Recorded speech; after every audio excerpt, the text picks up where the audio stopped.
Aloha and welcome to Dream Makers Making Another Dream today. And we have a very special guest speaker here with us today. We have Tilak.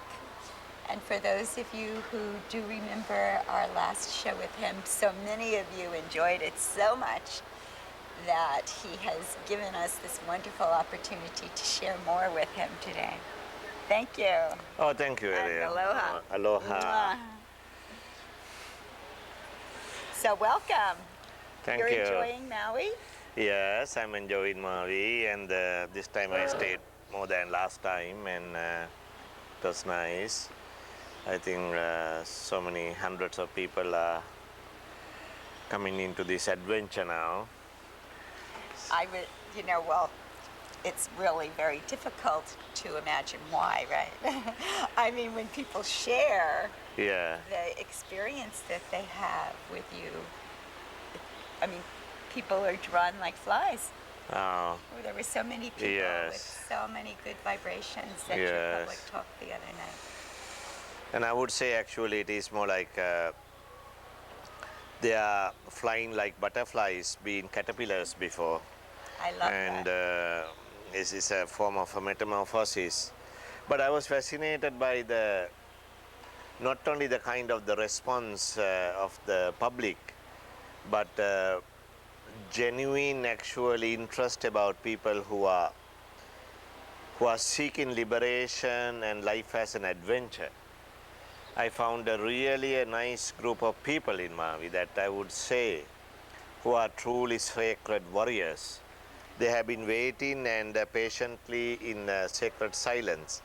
So I felt right on with them at home here as a result. Yes. And in fact, the talk I gave at the, where's that, community center? Or The Kihei Community. Kihei Community Center, it was a very spontaneous, great talk, but the talk was about from sadness to love, transformation from sadness to love.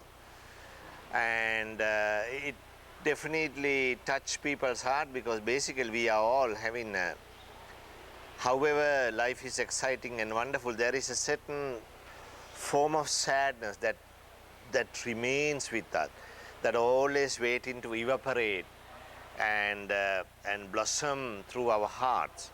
So that actually one of the greatest challenges to see, not about just getting better or heal the mind and the body or have a good time, and is to really come into the core of the heart.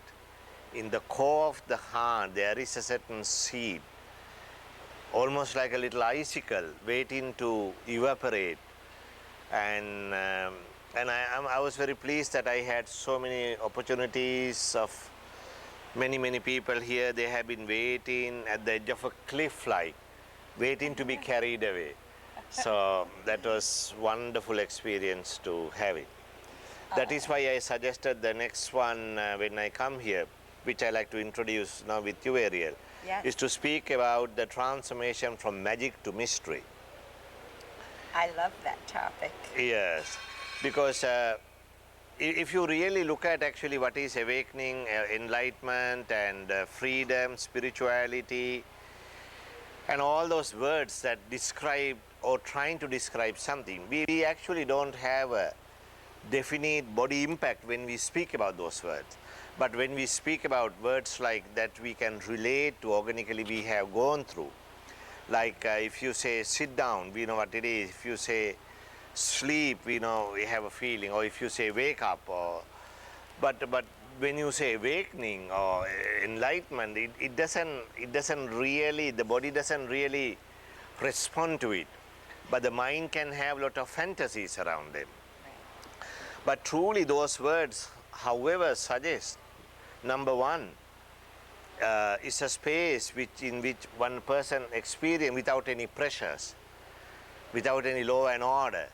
Now, for example, if you think of a heaven, there are no policemen or lawyers in the heaven.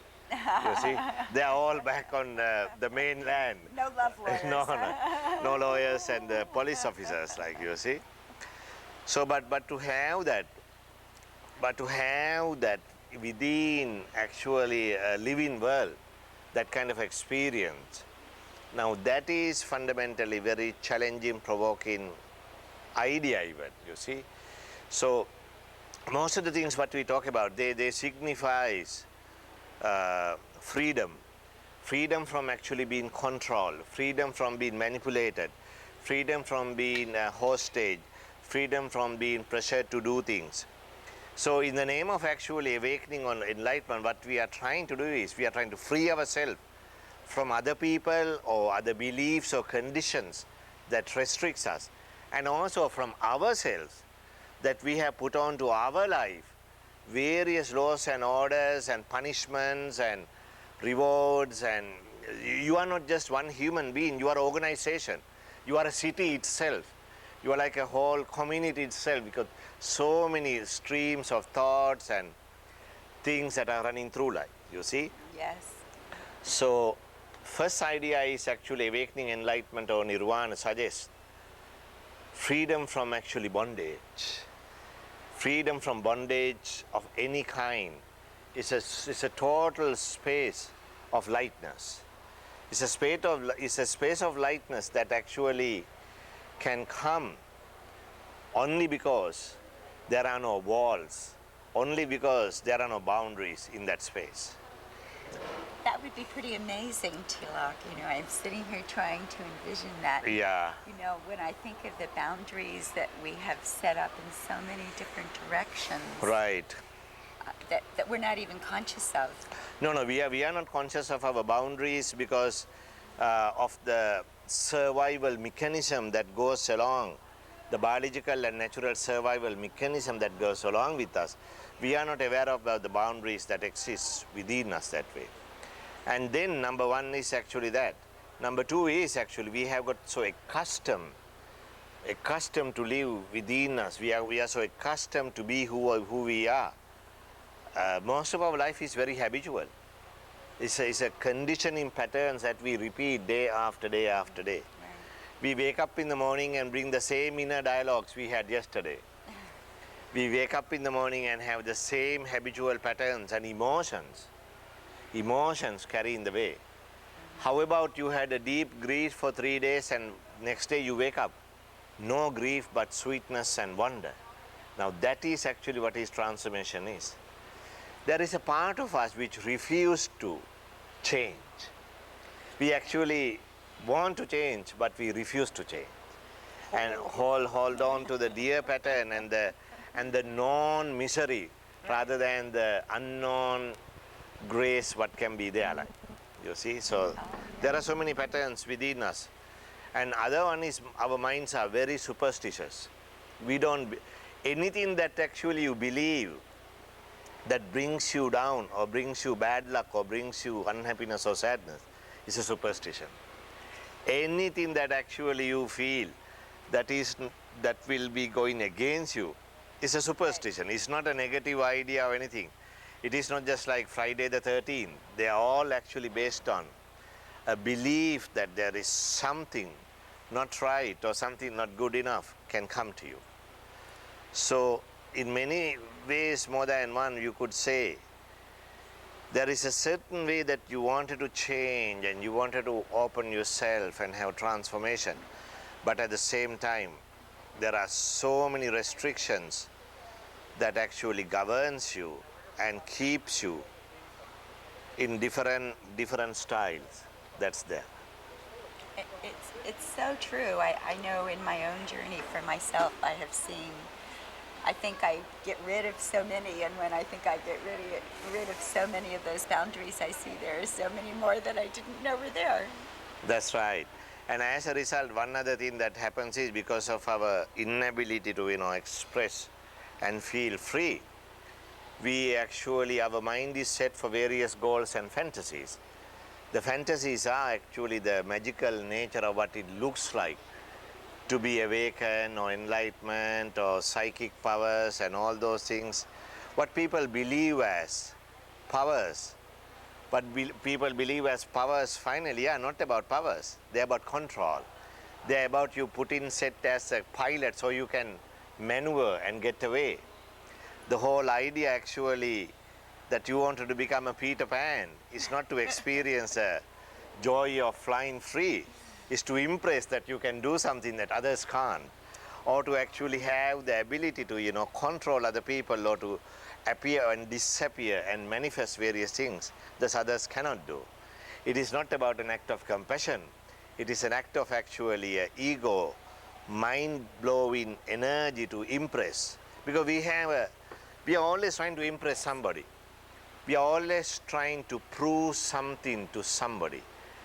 But the true happiness and joy comes when there is nothing to prove to anybody anymore. When you have nothing to prove to anybody anymore, you will experience a total different joy about living life. Total different bliss about living life. Well, But I think that happens a little bit naturally as one gets older. yeah, I think there's a process that I've watched with people where that happens, just as a natural process. right. People are less in that mode of feeling that they have to put Right. out or impress or make known.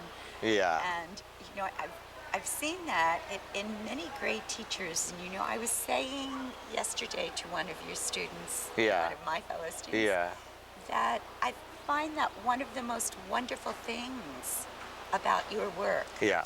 is how you are able to work with the light and the energy that you work with and remain so humble with it at the same time.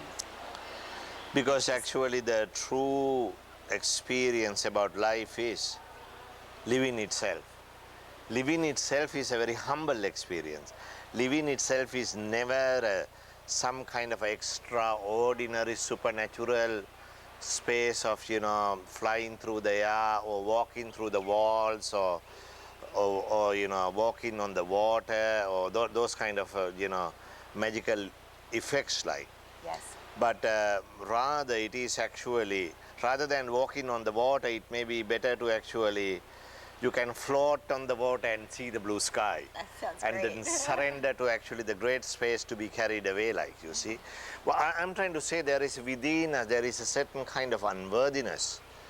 It's a human unworthiness that is there because of our very nature of imperfection, because of our very nature of impermanency. Yes. We wanted to extend ourselves in various fantasies, in various ways in which we can feel superior than actually what we are right now. But the true grace and the joy of life come is not by feeling superior, by feeling actually so little, not actually little as inferior, little in the sense about not like a big deal, so you can disappear into the very fundamental forces of life, you see.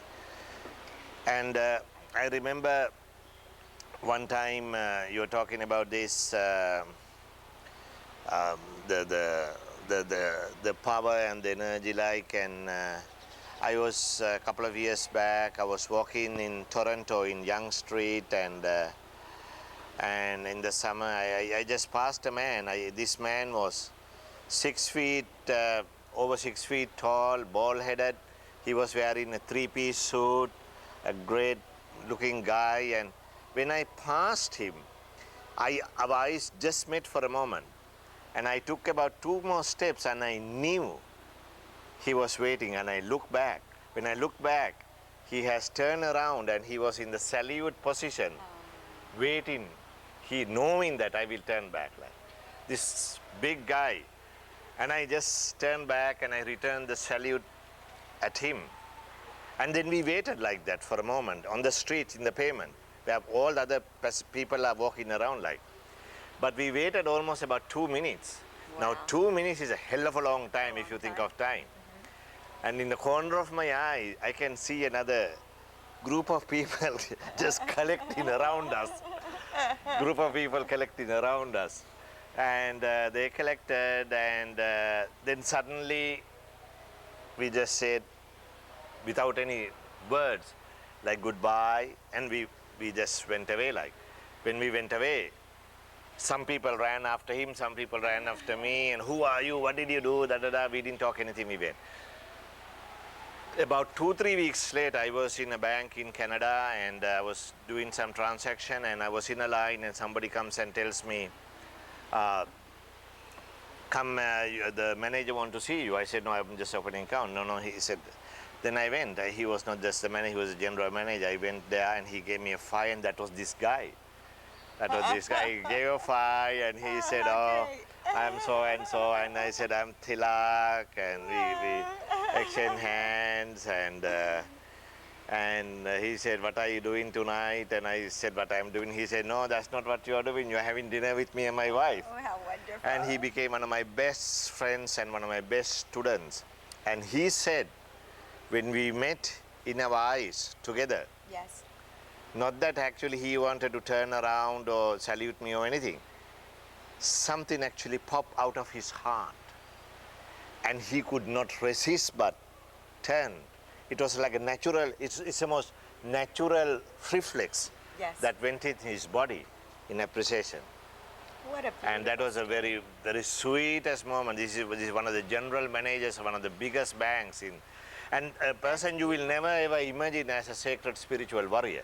And that's real magic. Oh yeah. That's actually that's the sweetest one of the moments in my work that happened that way. Like you see. That's very beautiful. Because most of the no, there are so many actually humble experiences. I know some of my students have gone through, like you see, but they are not about magic, but they are about the true mystery of life. I have one actually veterinarian who came and who did the what you are doing, Arielle, now, the journey, the intensive. Yes. He did the journey, the intensive, and he was very happy and excited, and he spent 2 days with me, and he went back, and but when he went back and he started his practice, then somebody was bringing a dog whose tail got caught to the tail got cut in the door.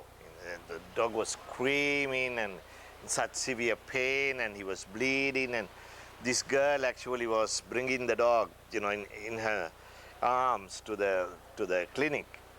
I mean, he had so many other cases like that, but something made this guy, Bill, his name was Bill, he just got out of his chair and he walked out to touch the dog, like, you see? Yes. Which is kind of unusual. I mean, he has seen so many other cases like that. Right. But when he when he went to see the dog, or suddenly the dog stopped hemorrhaging and the pain disappeared. He didn't even touch the dog or anything. He didn't touch the dog, or he didn't do anything at all. Wow. And he suddenly, the whole space, whole the energy, the whole everything changed. Now those are actually the wonderful things, you see. And added to the whole thing, in 6 months later, he married the girl. That's a different matter. 6 months later, they are married. Well, Yeah. God works So- in funny ways. yeah. But not always that all the time his animals are like that. He told me later on, he said, but in numerous occasions it has happened.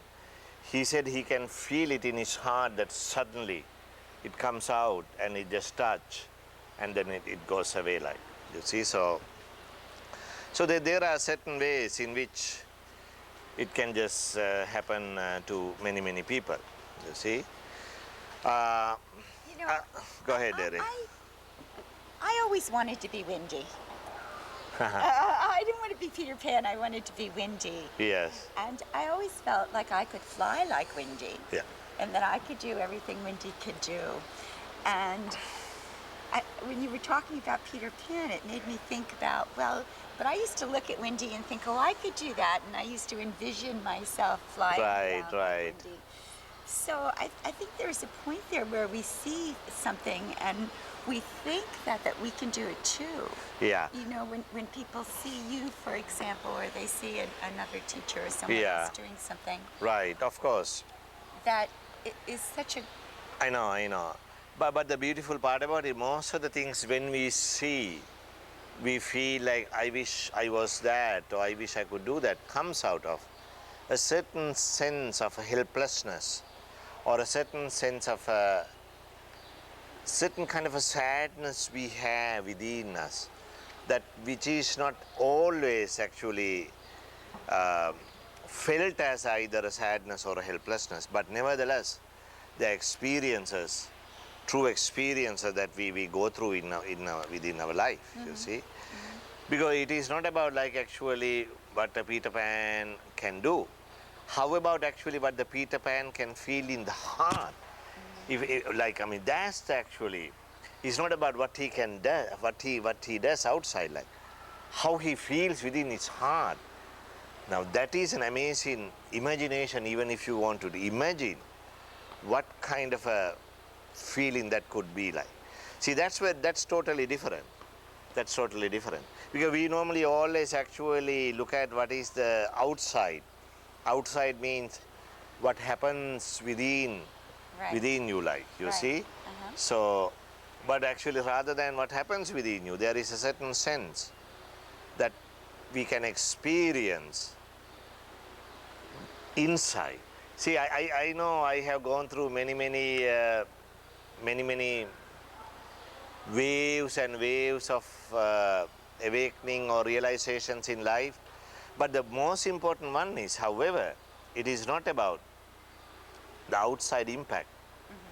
You see, I mean, I saw questions that will come to exams, I will give it to kids, and I would walk sometimes. My father was a professor in physics.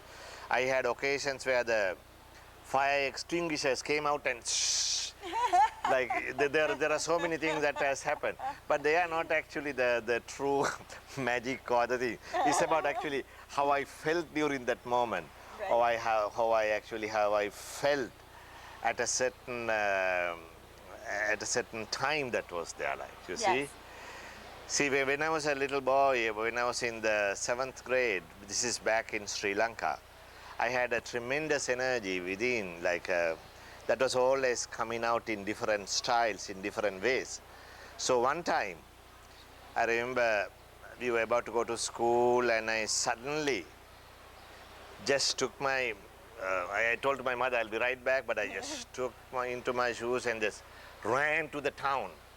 I knew actually my father will be taking to us to the school in about 15 minutes otherwise, and went and got into a taxi. Wow. There's no, I mean, there was no thoughts like got into a back seat of a taxi. But while I was getting into the back seat of the taxi, I waved at a school bus, innocently, taking kids to the school. Innocently, I just saw it. And I told the taxi driver something for me to take him. What I told him was actually to take me almost to the other side of Sri Lanka in a taxi.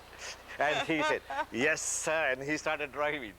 He not only started driving, he fed me the breakfast, gave me lunch and and I was singing in the back seat the whole time.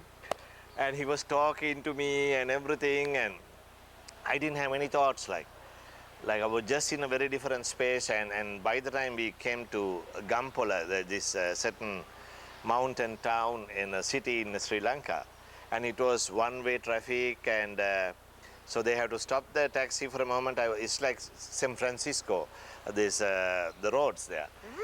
Yeah, so I just got out and I was walking, and I heard police cars almost coming, like, and I immediately wanted to run and tell, oh no, he didn't do anything. Before I could do that, somebody held me from behind and said, Tilak. And I got, my God, who is this? I never expected. That was a shock to my system, like, you see. That was one of my uncles. I never imagined that he lived there. I have forgotten the whole thing. He said, what are you doing here?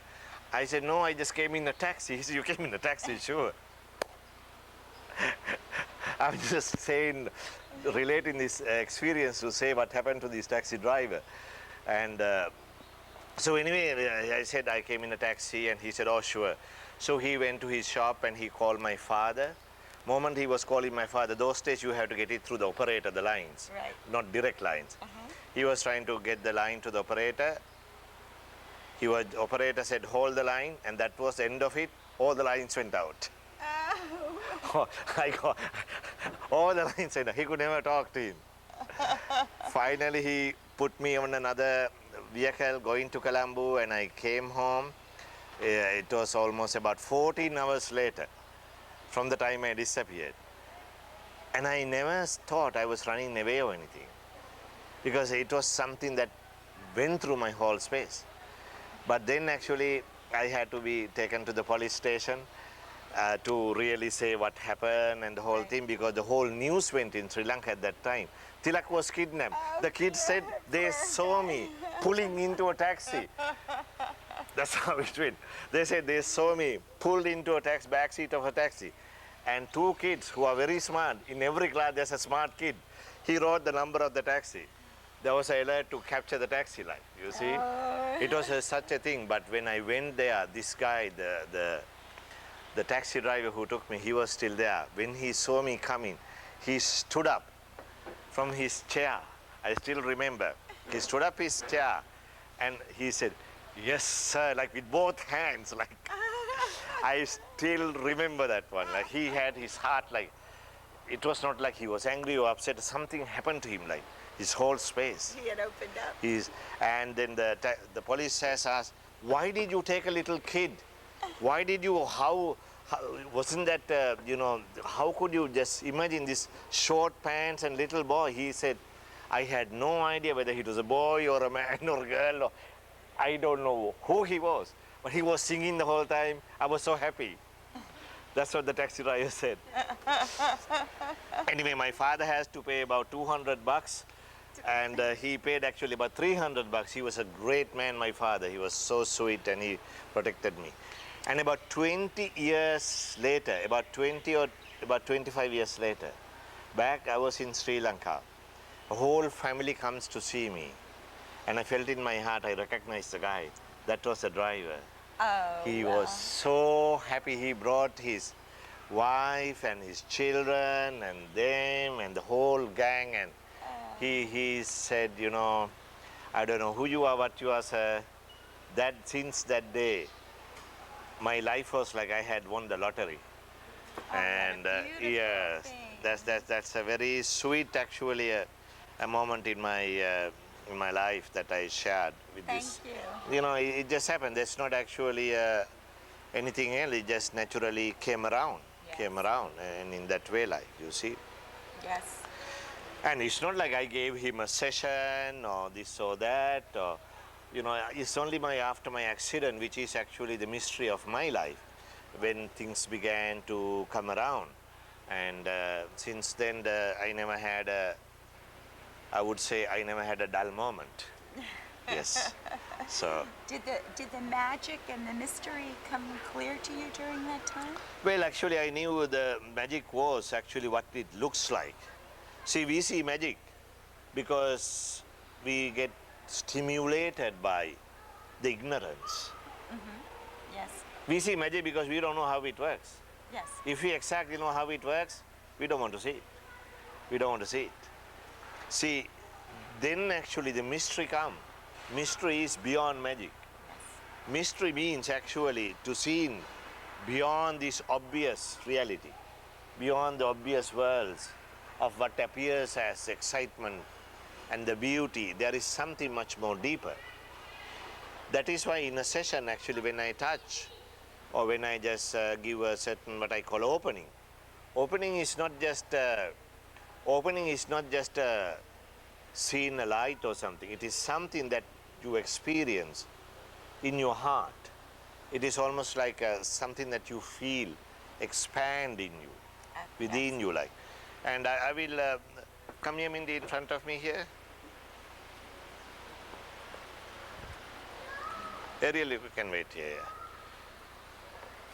So in a session, what I do is, I don't do normally standing up. You can do standing up either, because in a lying down position, it just holds you with the gravity. So that's the only reason it's like. See, whenever we are actually holding ourselves, we don't think we are holding. We are always holding some kind of a belief or a thought, so we are always leaning towards somewhere. We are always leaning towards somewhere. We are not actually free floating energy, like, you see. There's always some kind of a thing that is going like. So usually in a session, like, what I do is I have a breath that will go and blow into the forehead and will expand like that. You see? Breath that touch and expand into the. But it's not just the breath that when you touch here, it is around the whole heart. Something begin to expand. Something begin to actually expand means it's like a cool breeze or a freedom that comes along. You see? Yes. And it is sometimes possible even to just see like a feel of, like feel means like in a gas station when you see the fumes. When it is touched, you may be able to sometimes see it, but it is not about actually the outside external energy, but it is internally how you will feel what it is like.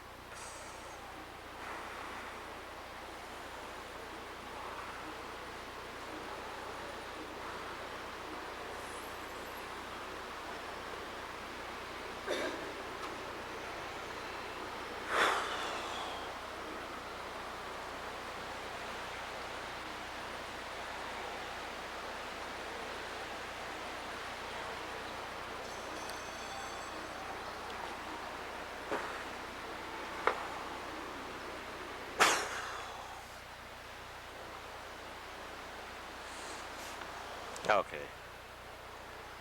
Thank you. Woo! I felt that. Yeah, I had to give you also a touch right now. So, Oh. see, this is good. Even without actually opening, you will feel it, Arielle, like.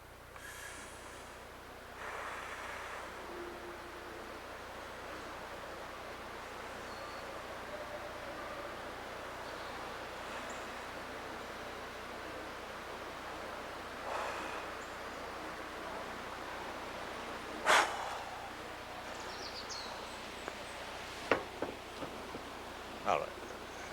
Woo! Woo! So- Thank you. Welcome. Whoa. It is almost like to say we are inside us. We are like inside an egg. And inside the egg feels very good because it feels safe. We are actually having the pleasure and the luxury of safety. The joy about life is truly the pleasure and the luxury of freedom. It's two entirely different worlds, two entirely different contexts.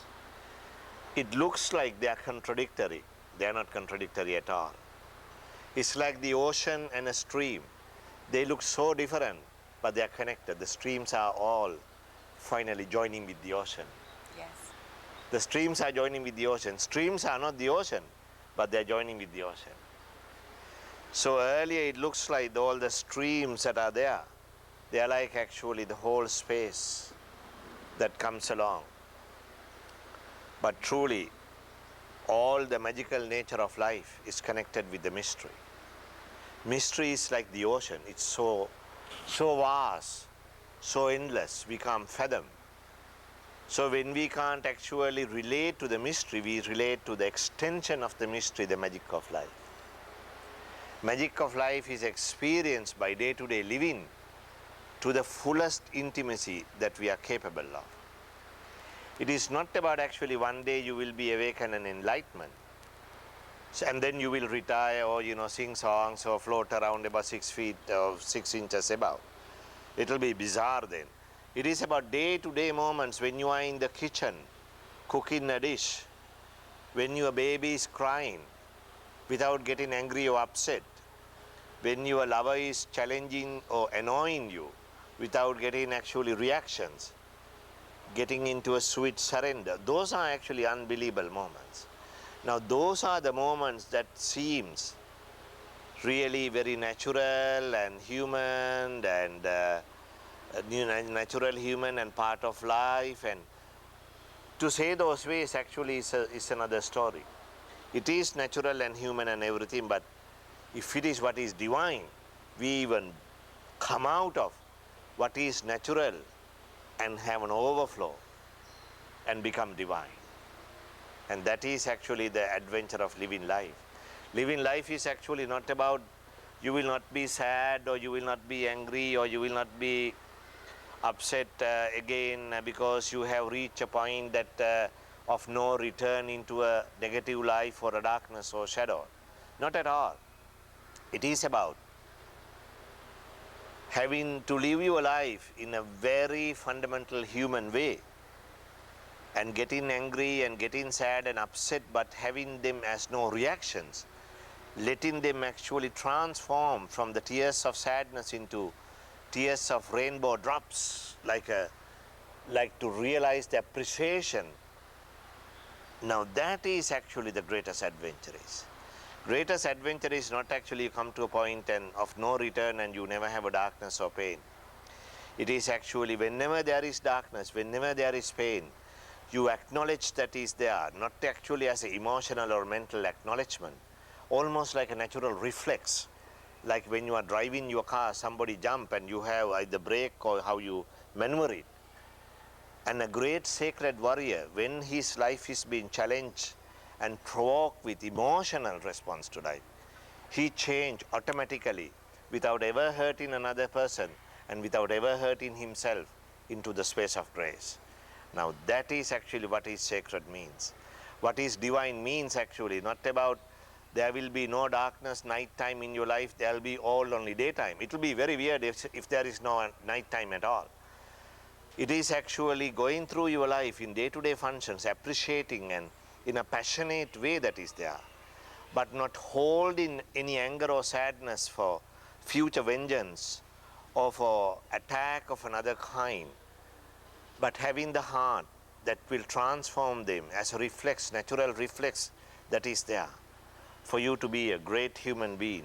And such a man's presence itself will be felt not only by you, even in the heavens of light years away, they will be felt that it is there. Thank you. How do you do that? What a beautiful vision. I mean, if we could hold that vision for everyone to have that experience. That's really the work I do.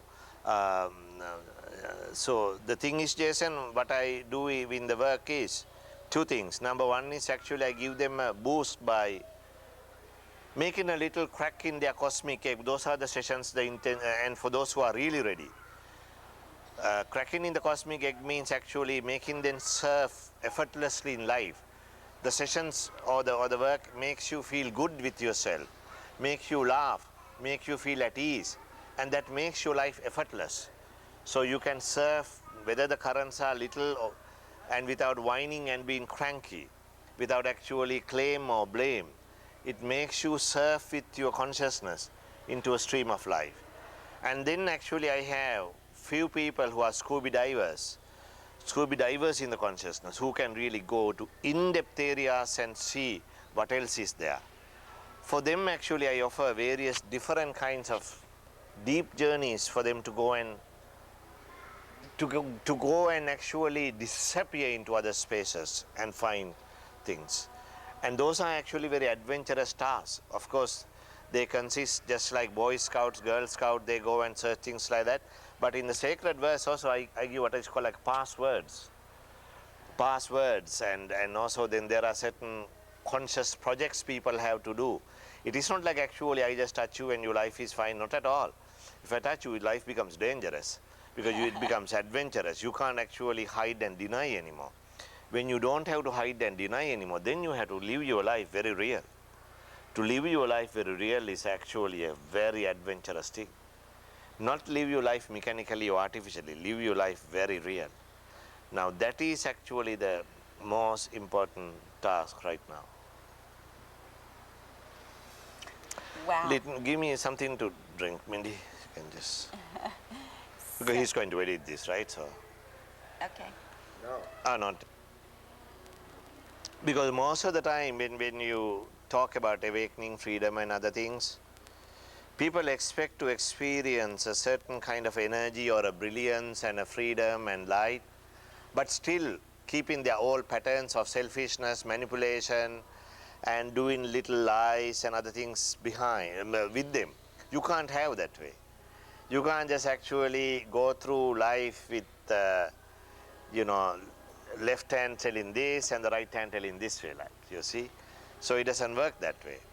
So it's very important to understand that point because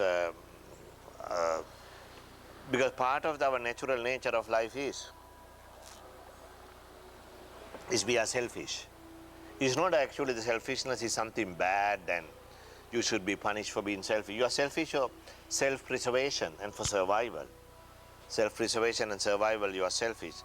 But that doesn't, however, excuse you to have behavior of maneuvering and manipulation and to get by. Because there is a deep,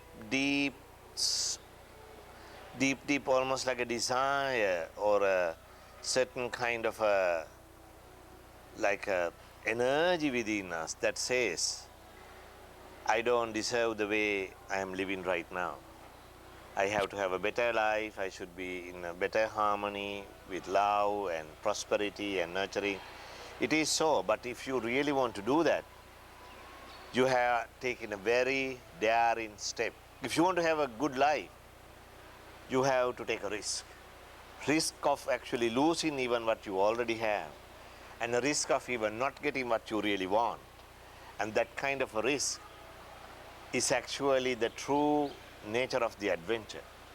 So I keep feeling that the adventure is in the moment, right? I mean, when you say risking what you already have, what is important? Well, As I risking understand what you already have. Your inner is the journey that is you, right? No, what you risk is actually is a blow to your ego. If you really express how you are and who you are, and if you're really honest with yourself, you are taking a chance. You are frightened that the people will find out you are a fake, or you are not real, or you are not this, or you are that. Or we actually have, through our behavior, covered our true essence and became somebody else.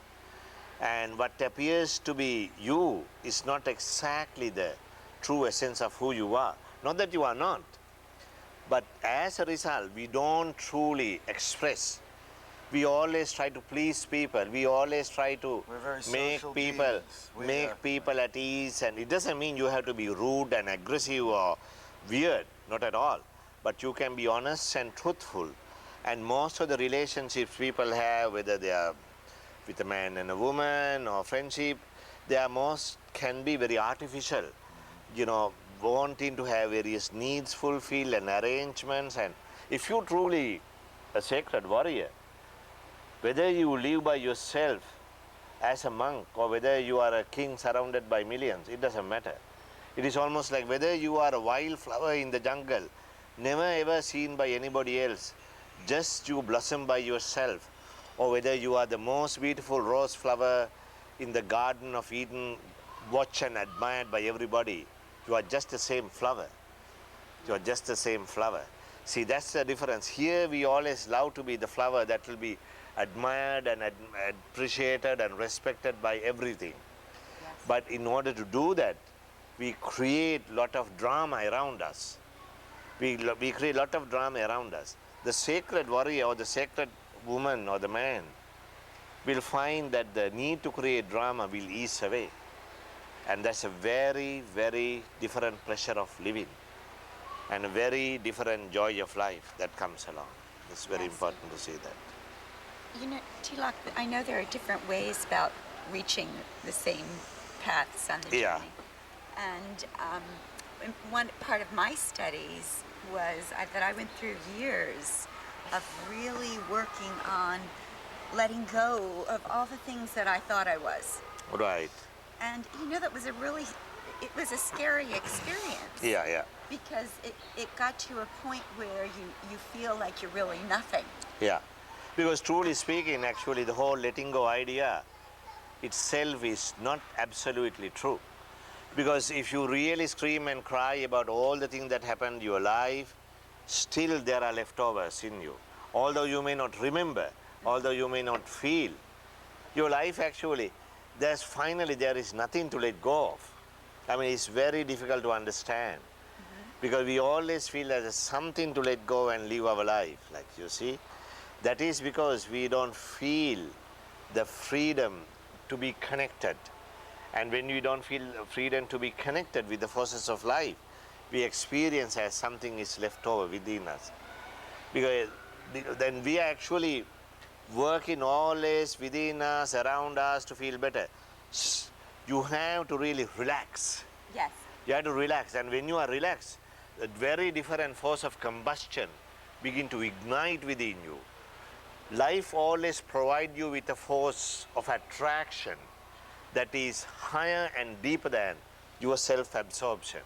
If she can get into it, you will be going with that force. That's very important. You know, I like coming in and jumping in this way. This is my Yes, fun. yeah. I like Jason's jumps. Jumps from You know, behind. you see, I've been behind the camera. I tell my own story from behind. But Yes. you know, as I hear you talk, I think to myself, you guys jump in and you assume our audience out here knows where we start. And in some ways they do. But I'm thinking it's very meaningful to me. You know, here you are, you're now on our Maui doorstep and you're here with us, and some of us have had this experience with you and are in the middle of an intensive where we're exploring and surfing our consciousness, for me, in ways that I've never done before. And I'm always looking out to our audience that's beyond familiar with this kind of work and say, what can people do to begin this process for themselves? You know, some will be fortunate, and we'll give you numbers so you can all get in touch with Tilak. But what can people do themselves to improve the quality of their life in such a way, in the direction you're speaking?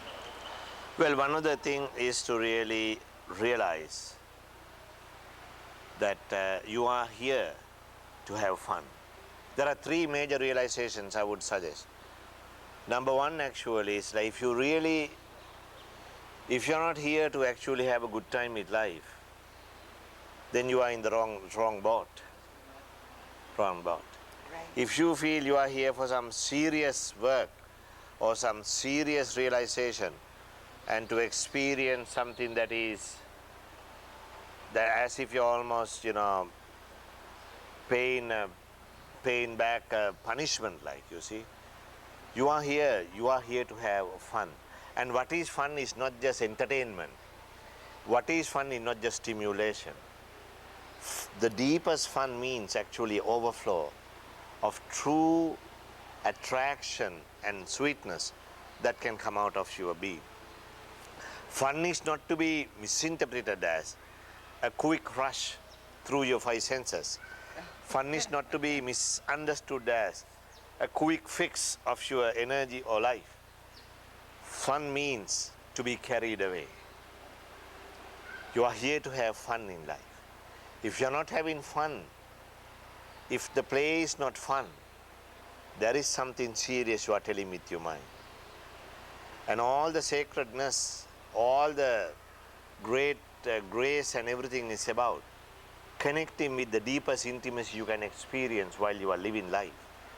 Whether we call it God, whether we call it force, whether we call it intelligence, whether we call it nirvana, whatever the name we call it, we are indicating something of such supreme intimacy and innocence in a space that we can disappear. So we are here to have that. So whatever your mind is saying, you don't have, or you don't have, or you are this or that, it's a distraction. It's a condensed distraction. But all the condensed distraction have a force. They are actually like hidden forces within. They come in disguised ways to open up. So the first lesson is to understand life itself, living itself is a joy of life. Number two, to understand everything that comes to your life is a friend in disguise. It's a friend indeed in disguise.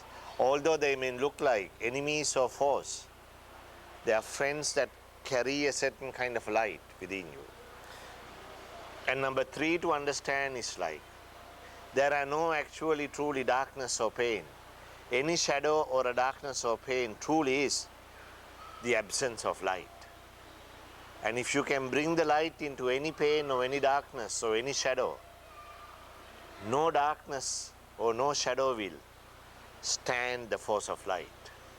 Those are the three things.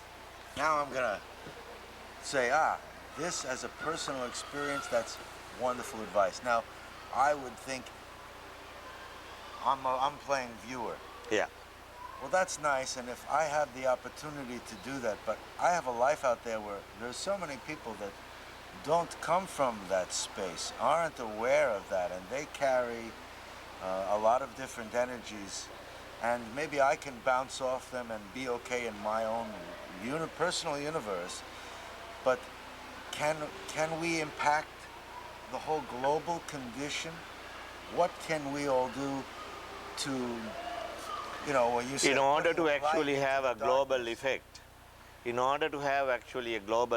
or to have, touching everybody, it has to actually begin with you, not with the globe. Charity has to begin at home. If you are having a good time with your life, if you are in love, if you are actually at ease with yourself, very simply put it, you will not interfere other people with your sadness or pain. Okay. And moment actually you are having a good time with your life, you are already affecting the globe by ripples that are coming out of your own being that will affect other people to be happy and at ease. It is that domino effects that will wipe through the world as a blue light that will, like a blue wave of compassion that can rise through and touch everybody's heart. It is not about world peace, it's about the world of love that can touch and erase any arrangement, superficial arrangement of what which we actually try to create. It doesn't work. What only works is for you to have a good time with your life. When you are happy and at ease, you are like a baby. You are like an innocent baby. Whenever we see a beautiful innocent baby, we go to the baby and we touch and say, oh, how sweet and how lovely the baby is. Maybe as a big person, you will be so sweet and innocent. People will come and say, oh, you are so beautiful or sweet. Not in the same way, but they will feel it. Yes. They may not come and touch you, but they will feel it. And if they feel by being in your presence, you are creating a global love. And that's what it is. What do you say? Absolutely. I appreciate it. I always am thinking, like, there are homeless people. There are people that face challenges in their life that are real challenges. Not everyone has. Of course, that. Everything about life is actually, one thing is imperfect. There will never ever be actually a world or a life or anything which is in absolute harmony. There is no such thing. Even the universe, even the cosmos Yes. is in imperfection. And that's actually the beauty about it, not the sadness about it. If everything is perfect, you are in a very sterile, it's like it's a very reformed and it's a very unbelievable mechanical artificial life that is there. The imperfection itself destroys the mechanical artificial nature of life. That's actually part of the grace of life is. Thank you. That's what it is. We No can- more questions. Oh no, I just all right. Just one here, and that is Yeah. that so many people, or most people, most human beings, are addicted, really, to Yeah. what's wrong with them, what's wrong with them. No, actually, most people are really addicted to them. They are obsessed with themselves. Obsessive with themselves. So unfortunately, whenever they see a beautiful woman or a man they love, they fall in love and become obsessed with that man and the woman too. Not only a man and a woman, you can get obsessed even with an idea, either a thought or a belief or everything. Life is actually truly just an invitation. It is not about actually experiencing life as any other way, but other than just an invitation to come and join the dance and join the adventure that is there. Thank you very much. Well, thank you so much for joining us today. It's Thank just you. been such a wonderful time to spend with this wonderful time with you while you've been on the island. Thank you, Arielle. Mwah. Oh. Mwah. And Thank I you. will Now, be one back more in the first question. week of February here. How do you do that? How do you make us feel so heavenly? Well, next time we're going to Because find out. Yeah, okay, that's fine. We will leave room for the next time, all right. To come in Yes. the continuing episodes.